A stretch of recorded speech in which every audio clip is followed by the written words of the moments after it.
सभी दोस्तों को नमस्कार। दिल से स्वागत है आप सभी का आपके अपने YouTube चैनल फटाफट इंग्लिश की इस क्लास में। दोस्तों आज के इस वीडियो में हम डिस्कस करेंगे वर्ब का पार्ट 4।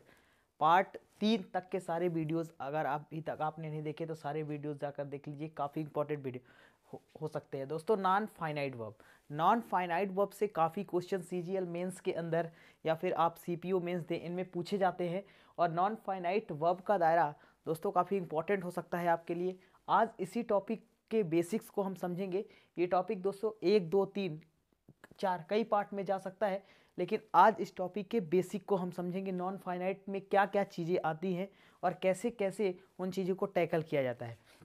दोस्तों स्टार्ट करते हैं नॉन फाइनाइट वर्ब। दोस्तों नॉन फाइनाइट वर्ब के टर्म को समझने के पहले समझेंगे फाइनाइट वर्ब क्या होता है। दोस्तों भाषा में कही गई बात के अपोजिट एक अर्थ निकलता है। जैसे मैं यदि कहूँ कि मैं आज स्कूल जाऊँगा, इसका मतलब मैं कल स्कूल नहीं गया था। मैं यदि कह दूं कि आज बारिश हुई है, इसका मतलब कल बारिश नहीं हुई थी। भाषा में कही गई बात के अपोजिट एक अर्थ निकलता है। इस नॉन फाइनाइट वर्ब के टर्म को समझने के पहले हम फाइनाइट वर्ब समझने का प्रयास करेंगे। दोस्तों यदि मैं दो बहुत बेसिक से सेंटेंस लिखूंगा और उन दोनों सेंटेंस के द्वारा हम समझेंगे फाइनाइट वर्ब क्या होती है। जैसे मैंने पहला सेंटेंस लिखा कि दे सिंग आ सॉन्ग।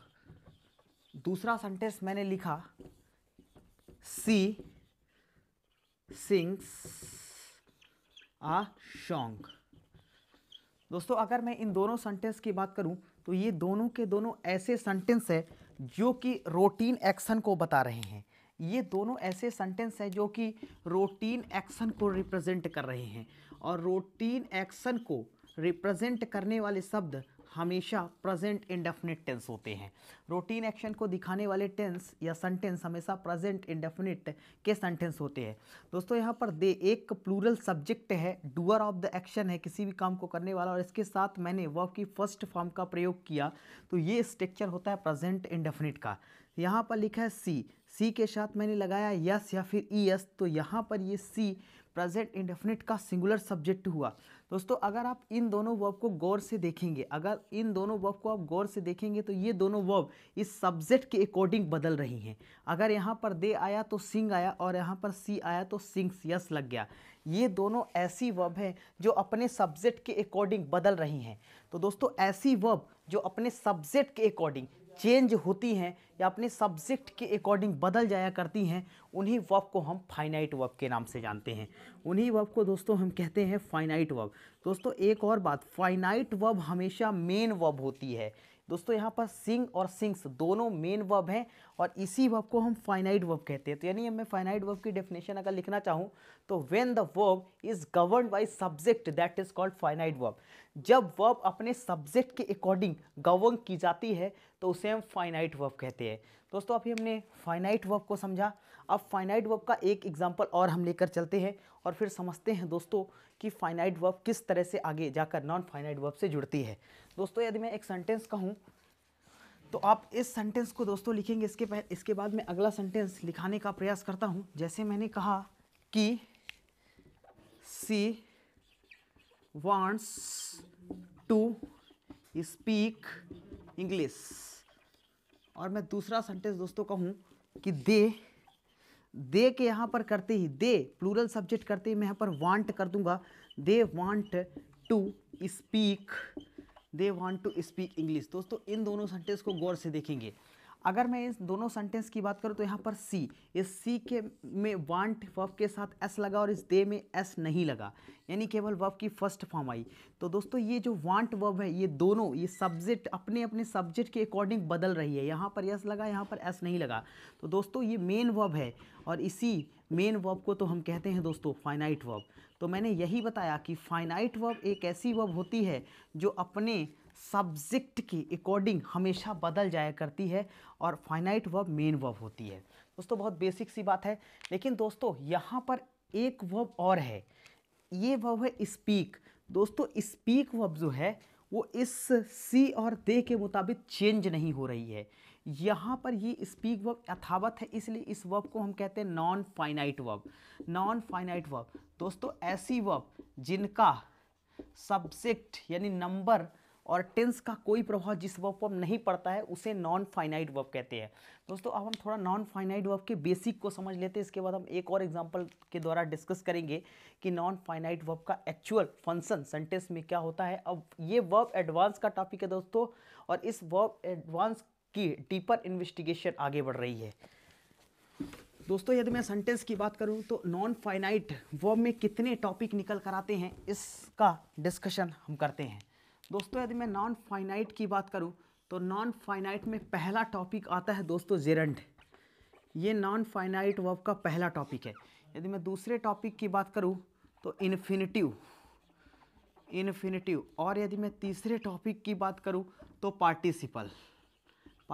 दोस्तों नॉन फाइनाइट वर्ब के अंदर ये तीन टॉपिक आता है, पहला जेरंड, दूसरा इन्फिनिटिव, तीसरा पार्टिसिपल। दोस्तों तीनों टॉपिक बहुत ही ज़्यादा इंपॉर्टेंट है। सबसे पहले दोस्तों हम जेरंड के, इन्फिनिटिव के और पार्टिसिपल के बेसिक को समझ लेते हैं, इसके बाद हम इसकी एडवांस इन्वेस्टिगेशन को आगे बढ़ाते हैं। यदि मैं जेरंड की बात करूं तो दोस्तों जेरंड का बेसिक स्ट्रक्चर जो होता है वो वर्ब की फर्स्ट फॉर्म प्लस आईएनजी होता है। ये जेरंड का बेसिक स्ट्रक्चर होता है। अभी गहराई की बात नहीं कर रहे, सिर्फ बेसिक चीज़ों की बात कर रहे हैं। जेरंड का बेसिक स्ट्रक्चर वर्ब की फर्स्ट फॉर्म आईएनजी होता है। इन्फिनिटिव का बेसिक स्ट्रक्चर होता है 2+V1। दोस्तों ये एक ऐसा इन्फिनिटिव है जो सिंपल इन्फिनिटिव की कैटेगरी में आता है। दोस्तों इन्फिनिटिव की दो कैटेगरी होती है, पहला फुल इन्फिनिटिव, पहला दोस्तों होता है फुल इन्फिनिटिव जो कि होता है 2+V1। दूसरा होता है दोस्तों बेयर इन्फिनिटिव। दोस्तों अगर मैं इस वेयर की बात करूं, BAR, इस बेयर का मतलब होता है दोस्तों विथाउट, यानी इसके लिए इस बेयर इन्फिनिटिव का स्ट्रक्चर केवल V1 वर्ब की फर्स्ट फॉर्म होता है, इसमें 2 नहीं आता। दोस्तों इन्फिनिटिव को थोड़ा और आगे मैं बढ़ाता हूँ। इन्फिनिटिव के और गहराई की बात करूँ, जिन गहराइयों को किताबें नहीं बताती, दोस्तों इन्फिनिटिव का एक स्ट्रक्चर और होता है 2+B प्लस वर्ब की फर्स्ट फॉर्म ING, जिसे हम कहते हैं प्रोग्रेसिव इन्फिनिटिव। दोस्तों प्रोग्रेसिव यानी जारी रहना, जिसे हम कहते हैं प्रोग्रेसिव इन्फिनिटिव। इन्फिनिटिव का एक स्ट्रक्चर और हमारे सामने निकल कर आता है 2+हैव प्लस V3, जिसे हम कहते हैं परफेक्ट इन्फिनिटिव के नाम से जानते हैं। ये थी दोस्तों इन्फिनिटिव की बेसिक बातें और ये थी एडवांस चीज़ें। अगर मैं 2+V1 की बात करूं तो ये इन्फिनिटिव का बेसिक स्ट्रक्चर होता है, लेकिन इसके अलावा 2+B प्लस वर्ब की फर्स्ट फॉर्म ING को प्रोग्रेसिव इन्फिनिटिव के नाम से जानते हैं। इसके अलावा 2+है प्लस V3 को हम परफेक्ट इन्फिनिटिव के नाम से जानते हैं। दोस्तों अब हम बात करते हैं तीसरे नॉन फाइनाइट वर्ब के तीसरे इंपॉर्टेंट दायरे को, जो कि पार्टिसिपल है। पार्टिसिपल दोस्तों यदि मैं पार्टिसिपल की पहली बात करूं तो पहली चीज़ होती है प्रेजेंट पार्टिसिपल की मैं बात करूं तो दोस्तों इसका भी स्ट्रक्चर होता है एकदम जेरंड की तरह से, वर्ब की फर्स्ट फॉर्म प्लस ING। लेकिन दोस्तों जेरंड और पार्टिसिपल में एक बहुत ही बेसिक अंतर है जो कि मैं आगे डिस्कस करने वाला हूं। दोस्तों यदि मैं दूसरे पार्टिसिपल के दूसरे टाइप की बात करूं तो पास्ट पार्टिसिपल होता है, जो कि होता है वर्ब की थर्ड फॉर्म V3। और यदि मैं दोस्तों तीसरे टाइप की बात करूं परफेक्ट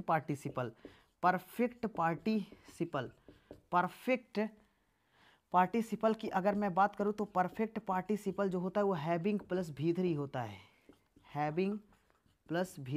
ये परफेक्ट पार्टिसिपल, ये पार्टिसिपल के 3 स्ट्रक्चर होते हैं। दोस्तों अब मैं एक बहुत ही बेसिक सा क्वेश्चन आपसे पूछूंगा, उस क्वेश्चन का जवाब आपको देना है। तो दोस्तों यदि मैं कह दूं कि इस बात को आप लिखेंगे, कॉपी में नोट करेंगे, क्योंकि बहुत इंपॉर्टेंट दायरा है। नॉन फाइनाइट में 3 चीज़ें जेरंड, इन्फिनिटिव और पार्टिसिपल आते हैं। अब इसके बेस पर हम आगे कहानी जोड़ने का प्रयास करेंगे। दोस्तों 2 बहुत ही बेसिक से सेंटेंस लिखना चाहूँगा मैं। पहला सेंटेंस जो है उस सेंटेंस को समझने का प्रयास करेंगे। यदि मैं पहले सेंटेंस की बात करूं तो पहला सेंटेंस मेरे सामने निकल कर आता है आई लाइक टीचिंग। दूसरा सेंटेंस सी लाइक्स टीचिंग। इन दोनों सेंटेंस में दोस्तों आपसे एक बेसिक प्रश्न है कि इन दोनों सेंटेंस में ऐसे कितने शब्द हैं जो कि वर्ब की कैटेगरी से बिलोंग करते हैं, यानी कितने शब्द वर्ब हैं। In both sentence how many words are which is category of belonging to the word, कितने शब्द ऐसे हैं जो कि वर्ब की कैटेगरी से बिलोंग करते हैं, यानी कितने शब्द ऐसे हैं जो कि वर्ब हैं। तो दोस्तों आप में से बहुत लोगों का आंसर होगा 1 और बहुत लोगों का आंसर होगा 2, लेकिन इस बात को गहराई से समझेंगे। एक बेसिक सेंटेंस की अगर मैं स्ट्रक्चर की बात करूं तो एक बेसिक सेंटेंस का स्ट्रक्चर होता है सब्जेक्ट वर्ब ऑब्जेक्ट। जैसे मैं कह दूं राज लाइक्स सिमरन, तो दोस्तों ये एक बेसिक सेंटेंस का स्ट्रक्चर हुआ, सब्जेक्ट वर्ब ऑब्जेक्ट। सब्जेक्ट ये राज साहब यहाँ पर नाउन हुए, और नाउन किसी भी सेंटेंस का सब्जेक्ट बन सकता है, और सिमरन भी यहाँ पर नाउन हुई, तो ये नाउन किसी भी सेंटेंस का सब्जेक्ट और ऑब्जेक्ट, यानी नाउन बनने का गुण, सेंटेंस में सब्जेक्ट और ऑब्जेक्ट बनने का गुण नाउन के पास होता है। दोस्तों नाउन अगर किसी भी सेंटेंस में कोई भी ऑब्जेक्ट है, तो पिछली क्लास में मैंने पिछले पार्ट नंबर 2 में बताया था ऑब्जेक्ट को पहचानने का तरीका, जहां पर मैंने ट्रांसिटिव और इंट्रांसिटिव का डिस्कशन किया था। ऑब्जेक्ट पहचानने के लिए मुझे उसका आंसर हमेशा मिलता है व्हाट से। अगर मैं इस सेंटेंस में बात करूं तो क्या ये टीचिंग वर्ब है, इन दोनों सेंटेंस में गौर से समझेंगे। सबसे पहले वर्ब की फर्स्ट फॉर्म आईएनजी, वर्ब की फर्स्ट फॉर्म आईएनजी एक सेंटेंस में 3 काम कर सकती है, या तो वह मेन वर्ब बन सकती है, या तो मेन वर्ब के अलावा मैंने बताया कि वह प्रेजेंट पार्टिसिपल बन सकता है, वह प्रेजेंट पार्टिसिपल बन सकता है, या फिर वर्ब की फर्स्ट फॉर्म आईएनजी एक सेंटेंस में जेरेंड बन सकता है। तो दोस्तों पहली इंपॉर्टेंट बात, यदि वर्ब की फर्स्ट फॉर्म आईएनजी किसी सेंटेंस में, किसी भी सेंटेंस में मेन वर्ब का काम करेगी तो उसके पहले हमेशा हेल्पिंग वर्ब आएगी। जैसे मैं कह दूं कि आई एम प्लेइंग हॉकी। दोस्तों इस सेंटेंस को अगर आप गौर से देखेंगे तो यहाँ पर मेन वर्ब की फर्स्ट फॉर्म आईएनजी, यहाँ पर जो वर्ब की फर्स्ट फॉर्म आईएनजी हो मेन वर्ब का काम कर रही है, क्योंकि इसके पहले हेल्पिंग वर्ब आ रहा है। तो जब भी कोई भी वर्ब की first form ING main verb का काम करेगी तो उसके पहले हमेशा व हमेशा एक सेंटेंस में हेल्पिंग वर्ब देखने को मिलेगी। अब दोस्तों यहाँ पर अगर प्रेजेंट पार्टिसिपल का कोई भी काम सेंटेंस में अगर वर्ब की first form ING present participle का काम करेगी तो इस चीज़ को समझेंगे। जैसे मैं कह दूं कि I jumped from a moving bus.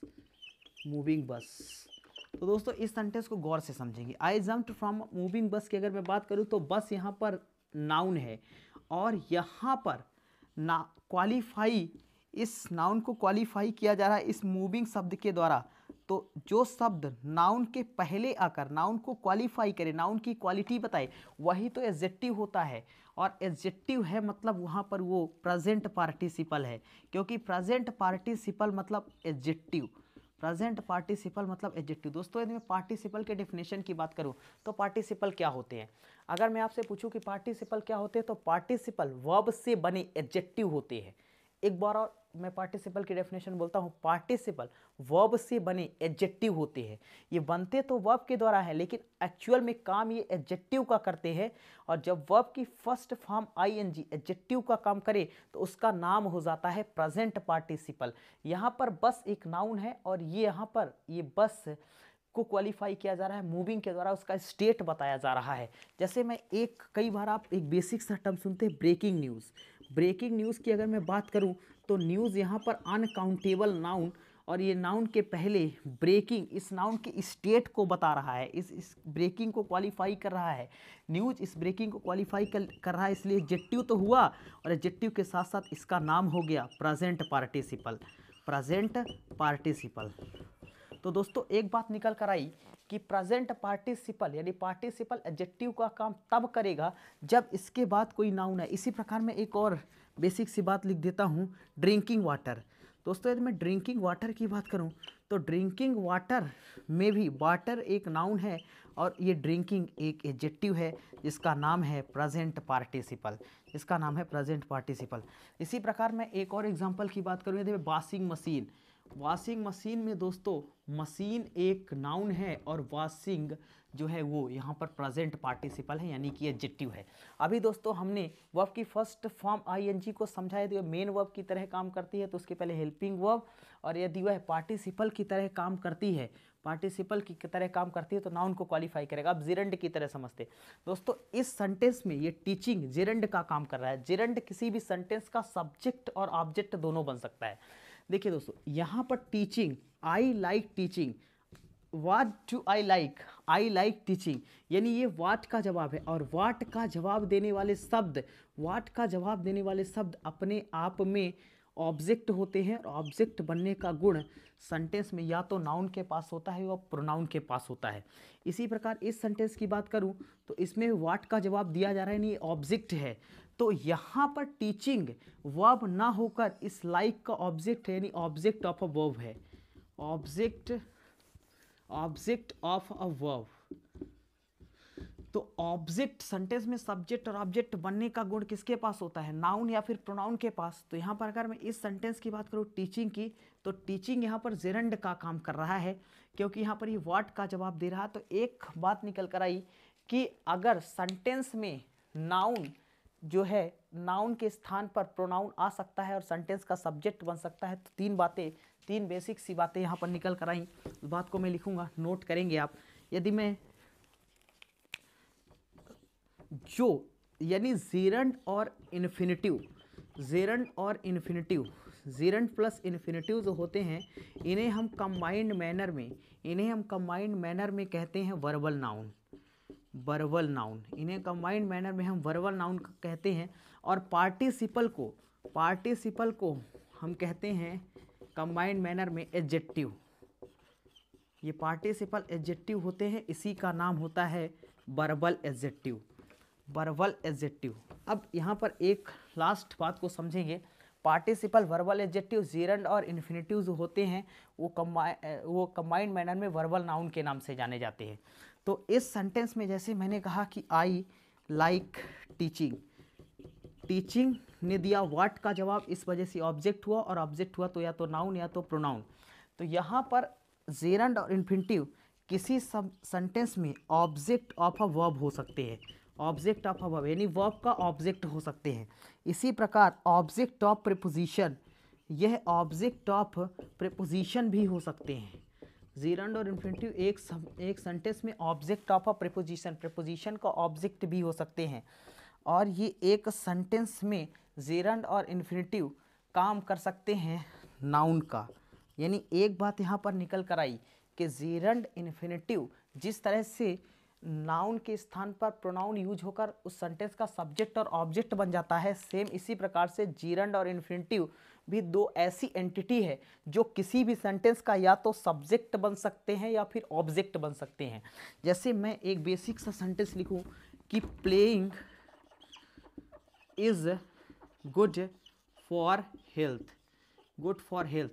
तो यहाँ पर प्लेइंग जो भी है वो जवाब, प्लेइंग यहाँ पर जवाब दे रहा है व्हाट का, और व्हाट का जवाब देने वाले शब्द अपने आप में नाउन और वर्ब की फर्स्ट फॉर्म आईएनजी, तीन काम, जेरंड का या फिर पार्टिसिपल का या फिर मेन वर्ब का। मेन वर्ब तो ये है नहीं क्योंकि इसके पहले हेल्पिंग वर्ब नहीं आई, और ये यहाँ पर पार्टिसिपल भी नहीं है। पार्टिसिपल इसलिए नहीं है क्योंकि पार्टिसिपल ना होने की वजह यहाँ पर बहुत बेसिक सी है, क्योंकि यहाँ पर कोई भी नाउन इसे क्वालिफाई नहीं कर रहा है, तब यहाँ पर बची हुई चीज़ ये जेरंड है। इस प्रकार से दोस्तों हमने जेरंड, इन्फिनिटिव और पार्टिसिपल के बेसिक की बात की। अगले वीडियो में हम दोस्तों जेरंड, इन्फिनिटिव और पार्टिसिपल की गहराइयों को समझेंगे।